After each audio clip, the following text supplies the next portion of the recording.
अल्हम्दुलिल्लाहि रब्बिल आलमीन वस्सलातु वस्सलामु अला सय्यिदिल अंबिया वल मुरसलीन अम्मा बअद फ़अऊज़ु बिल्लाहि मिनश शैतानिर रजीम बिस्मिल्लाहिर रहमानिर रहीम इन्नस सफ़ा वल मरवत मिन शआइरिल्लाह सदक़ल्लाहुल अज़ीम। तमाम लोग मेरे साथ दुरूद शरीफ इस तरह पढ़िए जिस तरह मैं पढ़ाता हूँ। अस्सलातु वस्सलामु अलैका या रसूल अल्लाह, अस्सलातु वस्सलामु अलैका या हबीब अल्लाह, अस्सलातु वस्सलामु अलैका या नबी अल्लाह,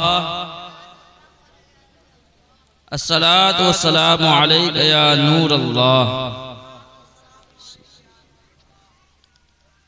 अल्लाह पाक के आखिरी नबी मुहम्मद अरबी सल्लल्लाहु ताला अलैहि व आलिहि वसल्लम ने इरशाद फरमाया, जो शख्स 10 मरतबा सुबह और 10 मरतबा शाम दुरूद पाक पढ़ता है, क़यामत के दिन उसको मेरी शफाअत मिलेगी।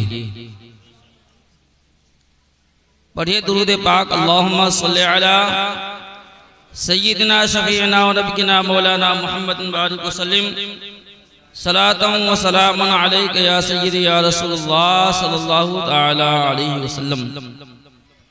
अब हम और आप गौर करें कि क्या रोजाना हम 10 मरतबा सुबह और 10 मरतबा शाम दुरूद पाक पढ़ते हैं या नहीं। हदीस शरीफ में फजाइल बयान किए गए हैं, वो इसलिए कि हम उस पर अमल करें। क्या हमारा अमल होता है कि हम रोजाना 10 मरतबा दुरूद पाक सुबह में और 10 मरतबा शाम में पढ़ पाते हैं या नहीं पढ़ पाते हैं। अगर बातचीत का जायजा लिया जाए कि एक आदमी जब सुबह बेदार हुआ उस वक्त से लेकर रात में जब सोने गया उस वक्त तक उसने कितनी बात की है, उसकी ज़बान से कितने अल्फाज निकले हैं, उसने कितनी बातचीत की है, तो शायद गिन नहीं सकेंगे। इतने कलमे उसने अपनी ज़बान से निकाले हैं कि शुमार नहीं किया जा सकता है। कुछ गीबत भी होगी, कुछ चुगली भी किया होगा, बहुत सारी फजूल बातें अपनी ज़बान से निकाली होगी, किसी मुसलमान के दिल आज़ारी भी किया होगा, उसकी बात से मुसलमानों को ठेस भी पहुंचा होगा, उसकी बात से मुसलमानों का दिल भी टूटा हुआ होगा। लेकिन क्या दिन भर में दुरूद पाक पढ़ना नसीब हुआ या नहीं हुआ, दुरूद पाक पढ़ना नसीब हुआ या नहीं हुआ, कलमा पढ़ना नसीब हुआ या नहीं हुआ, तो शायद जवाब मिलेगा कि नहीं, शायद जवाब आएगा कि नहीं। आखिर क्यों हम 10 मरतबा दुरूद पाक नहीं पढ़ पा रहे हैं, आखिर क्यों। सोच नहीं है, हमारी फिक्र बुलंद नहीं है, दीन पर अमल करने का जज्बा नहीं है। अगर हमारा जज्बा बेदार हो जाएगा तो 10 मरतबा क्या हम 1000 मरतबा दुरूद पाक पढ़ने वाले बन जाएंगे।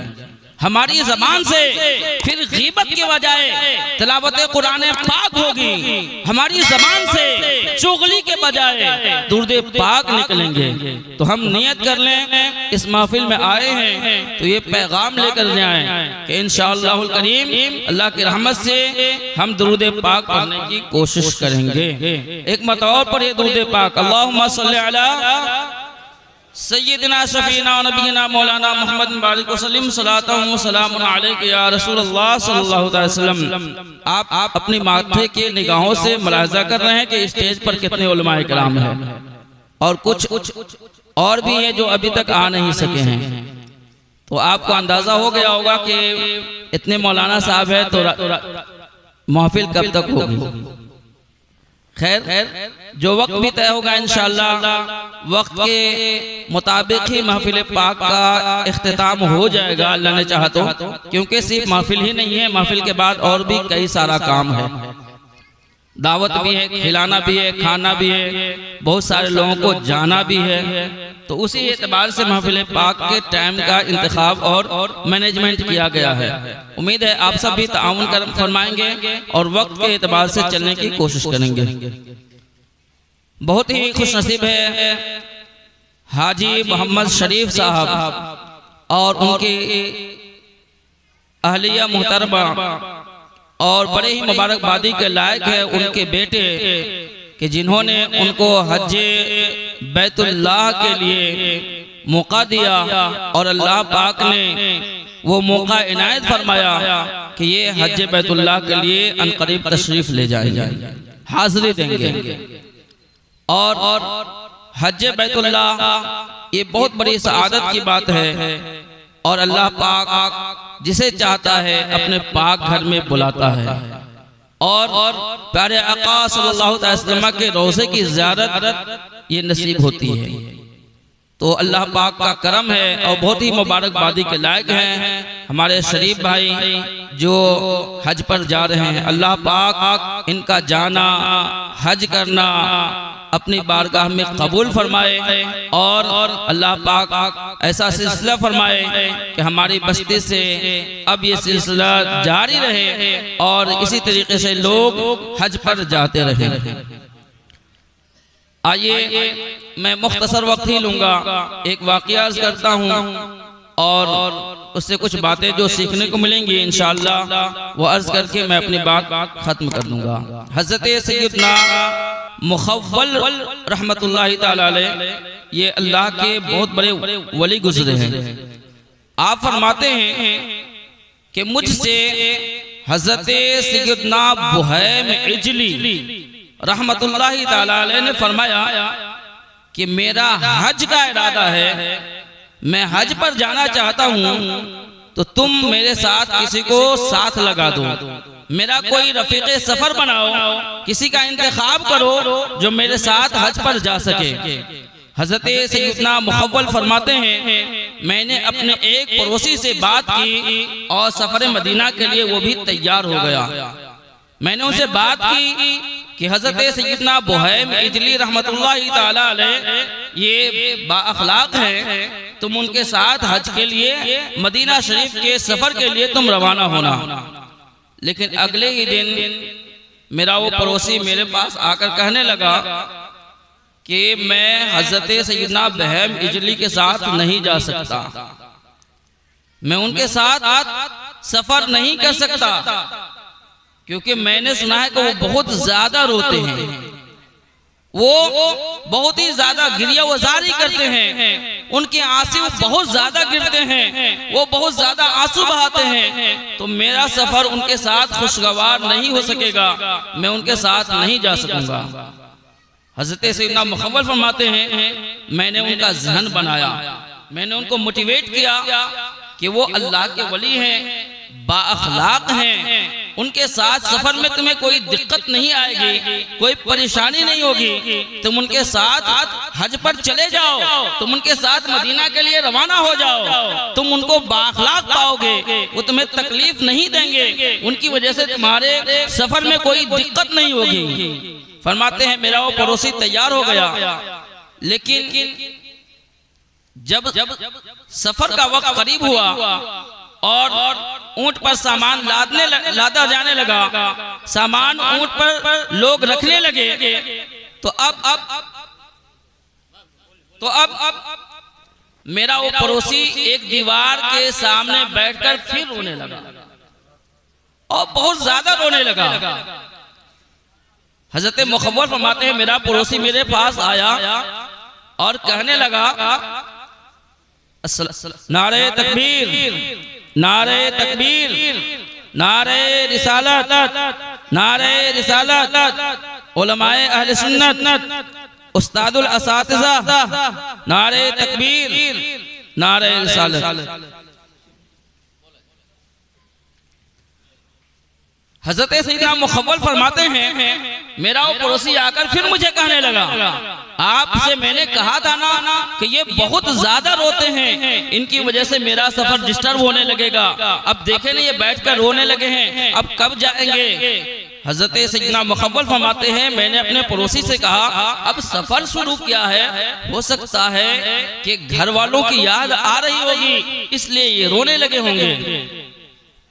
ये बात हजरत सैयदना बुहैम इजली रहमतुल्लाहि तआला अलैह सुन लिए और उन्होंने फरमाया, ऐ भाई, मैं अपने अहलो अयाल को छोड़ने की वजह से नहीं रो रहा हूँ, मैं रो इसलिए रहा हूँ कि मुझे सफर आखिरत याद आ रहा है, मैं आखिरत के सफर को याद करके रो रहा हूँ। खैर, हजरत सैयदना मुखव्वल रहमतुल्लाहि तआला अलैह ने अपने पड़ोसी का फिर जहन बना दिया और हजरत सैयदना बुहैम इजली रहमतुल्लाहि तआला अलैह के साथ वो सफर पे फिर रवाना हुए।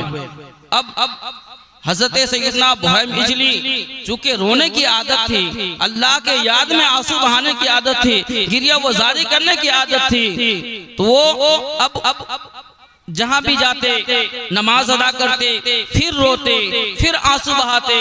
अब चूंकि जो शोरकाए काफिला था, जो शरीके सफर थे, अब वो भी देखकर रोने लगे, उनको भी आंसू आने लगा। चूंकि जाहिर सी बात है, जैसी सोहबत होगी वैसा असर होगा। अच्छों के साथ रहेंगे अच्छा बनेंगे, बुरों के साथ रहेंगे बुरा बनेंगे, मजाक मस्करी करने वालों के साथ रहेंगे, ठट्ठा करने वालों के साथ रहेंगे, कहकहा लगाने वालों के साथ रहेंगे, झूठ बोल बोल कर लोगों को हंसाने वालों के साथ रहेंगे, तो फिर हम भी वैसे बन जाएंगे। लेकिन अल्लाह की याद में रोने वालों के साथ रहेंगे, जब हम उलमाए किराम के साथ रहेंगे, जब हम आलिम दीन के साथ रहेंगे, जब हम खौफे खुदा में आंसू बहाने वालों के साथ रहेंगे, तो फिर हमें भी रोना आ जाएगा, फिर हमें भी हमारे आंखों से भी आंसू के कतरात जारी हो जाएंगे, न चाहते हुए भी हम अल्लाह के याद में रोने लगेंगे, जिक्र इलाही की वजह से हमारे आंखों से भी आंसू जारी होने लगेंगे। फरमाते हैं जब वो रोते तो अब शुरकाए काफिला भी धीरे धीरे रोने की आदत लग गई और वो सब के सब पूरा का पूरा काफिला अल्लाह के याद में रोते हुए, अल्लाह के याद में आंसू बहाते हुए अब सफरे हज पे रवाना हुए। और हज करके मैं मुख्तसर अर्ज कर रहा हूँ कि फिर जब वापस हुए तो अब हजरत सैयदना मुखव्वल अपने उस पड़ोसी के पास गए और उन्होंने पूछा कि मेरे भाई बताओ कि हजरत सैयदना बुहैम इजली के साथ तुम्हारा सफर कैसा रहा। उनके पड़ोसी कहते हैं अल्लाह की कसम, ऐसे आदमी से तो मेरी मुलाकात नहीं हुई थी, ये तो बहुत बाअखलाक आदमी है, ये तो पहुंचे हुए बुजुर्ग हैं, ये तो अल्लाह वाले थे। जब भी सफर में जब सफर करते, सफर करने के बावजूद, बूढ़े होने के बावजूद ये रोजा रखा करते थे। जब मैं रोजा से नहीं होता था फिर भी मेरे लिए वो खाना तैयार करते थे, मुझे जब किसी चीज की जरूरत होती तो वो मेरे लिए इंतजाम करते थे, मेरा खूब ख्याल रखते थे, मेरा हर तरह का वो लिहाज रखते थे। जब भी जरूरत होती थी तो मेरी जरूरत को वो पूरी करते थे और उनके साथ रहने की वजह से हमें भी खौफे खुदा मिलना नसीब हो गया था। उनके साथ रहने की वजह से हमारे आंखों से भी आंसू जारी हो गए थे और अल्हम्दुलिल्लाह अल्लाह की रहमत से जब हम सफर के लिए गए और जब सफर से वापस हुए तो हम आंसू बहाते हुए गए और आंसू बहाते हुए आए।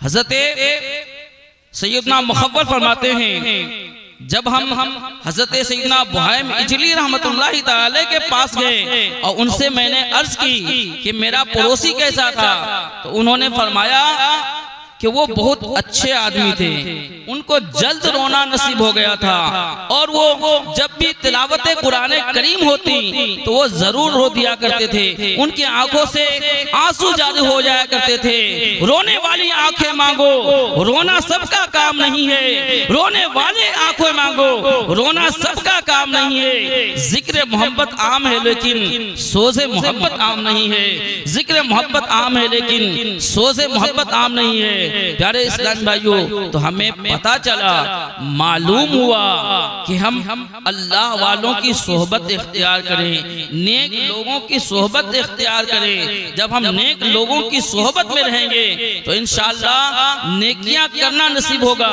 जब हम इत्र वाले के दुकान पर जाएंगे, इत्र न भी खरीदेंगे, इत्र खरीदना नहीं हो सकेगा तो कम से कम खुशबू जरूर आ जाएगी। लेकिन जब हम भट्ठी वालों के पास जाएंगे, जब हम किसी लोहार के पास जाएंगे, जब ऐसे आदमी के पास जाएंगे जो भट्ठी सुलगाता है, तो आग नहीं लगेगी तो कम से कम धुआं जरूर लग जाएगी, कम से कम वो आग के जले हुए जर्रात जो उड़ते रहते हैं वो कम से कम हमारे कपड़ों में जरूर पड़ जाएगा।